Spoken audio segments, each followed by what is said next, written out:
എന്തായാലും നേതൃത്വവുമായി ഇടഞ്ഞു നിന്ന ബി.ജെ.പി. നേതാവ് സന്ദീപ് വാര്യർ കോൺഗ്രസിൽ ചേർന്നിരിക്കുന്നു എന്നതാണ് ഇപ്പോൾ കേൾക്കുന്നത്. കേരളത്തിന്റെ ചുമതലയുള്ള AICC സെക്രട്ടറി ദീപാദാസ് മുൻഷി, പ്രതിപക്ഷ നേതാവ് വി.ഡി. സതീശൻ ഉൾപ്പെടെയുള്ള നേതാക്കൾ ചേർന്ന് സന്ദീപിനെ സ്വാഗതം ചെയ്യുകയും ചെയ്തു എന്നതാണ് നമ്മൾ കാണുന്നത്.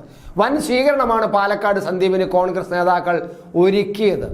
ബി.ജെ.പി. സംസ്ഥാന നേതൃത്വവുമായി ഏറെ നാളുകളായി ഇടഞ്ഞു നിന്നിരുന്ന സന്ദീപ് പാലക്കാട് ഉപതെരഞ്ഞെടുപ്പുമായി ബന്ധപ്പെട്ടാണ് ബി.ജെ.പി. വിടാനുള്ള തീരുമാനത്തിലേക്ക് എത്തിയത് എന്ന് നമുക്കറിയാം. ആ സംഭവങ്ങളെല്ലാം നമുക്കറിയാവുന്നതാണ്. പ്രചരണ രംഗത്ത് അദ്ദേഹം സജീവമല്ലാതായതോടെ പാർട്ടി വിടുമെന്ന ചർച്ചകൾ സജീവമായിരുന്നു, നമുക്കും അറിയാം. ഇതിനിടെ പാലക്കാട് സ്ഥാനാർത്ഥി സി കൃഷ്ണകുമാറിനെതിരെ സന്ദീപ് ഫേസ്ബുക്ക് പോസ്റ്റ് ഇട്ടതോടെ കാര്യങ്ങൾ പരസ്യമായി. സന്ദീപിനെ CPM-ലേക്ക് സ്വാഗതം ചെയ്ത് AK ബാലൻ രംഗത്തെത്തുകയും ചെയ്തിരുന്നു. അങ്ങനെ സന്ദീപ് ആകെ ഒന്ന് ഇടഞ്ഞതോടുകൂടി CPM സന്ദീപിനെ വലവിരിക്കാൻ തുടങ്ങി. ബാലൻ വളരെ നല്ല വാക്കുകൾ പറഞ്ഞു ഒക്കെ ചെയ്തു. പക്ഷേ CPM-ലേക്ക് ഞാനില്ല എന്ന് ഇടയ്ക്ക് സന്ദീപ് പറയുകയും ചെയ്തു. പാലക്കാട് സ്ഥാനാർത്ഥി സി കൃഷ്ണകുമാർ ഉൾപ്പെടെയുള്ള നേതാക്കൾ നിരന്തരം അപമാനിച്ചത് എണ്ണിപ്പറഞ്ഞുകൊണ്ട് വൈകാരികമായിട്ടായിരുന്നു സന്ദീപ് ഫേസ്ബുക്ക് പോസ്റ്റ് ഇട്ടത് നമുക്കറിയാം.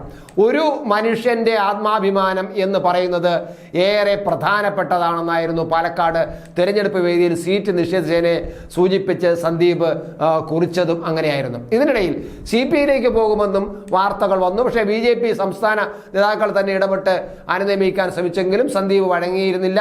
ഇതോടെ BJP സന്ദീപിനെതിരെ നടപടിയിലേക്ക് നീങ്ങുകയാണെന്ന് അഭ്യൂഹങ്ങൾ ശക്തമായി.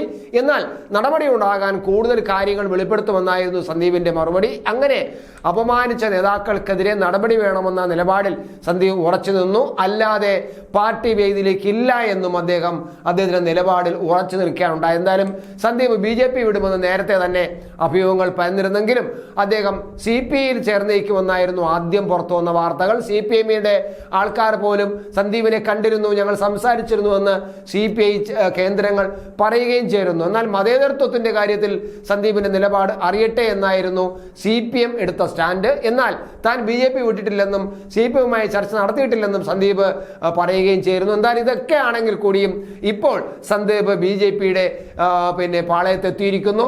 വളരെ നിർണായകമായ ഒരു രാഷ്ട്രീയ ചടുല നീക്കം തന്നെയാണ്, തന്ത്രം തന്നെയാണ് സന്ദീപ് വാര്യർ എടുത്തിരിക്കുന്നതെന്ന് പറയാം. കോൺഗ്രസും ഈ തെരഞ്ഞെടുപ്പിന്റെ, അതായത് പാലക്കാട് ഉപതെരഞ്ഞെടുപ്പിന്റെ അന്തിമഘട്ടത്തിൽ നിൽക്കുമ്പോൾ വളരെ നല്ല ഒരു രാഷ്ട്രീയ ചടുല നീക്കം തന്നെയാണ് നടത്തിയിരിക്കുന്നത് എന്ന് കാണാം.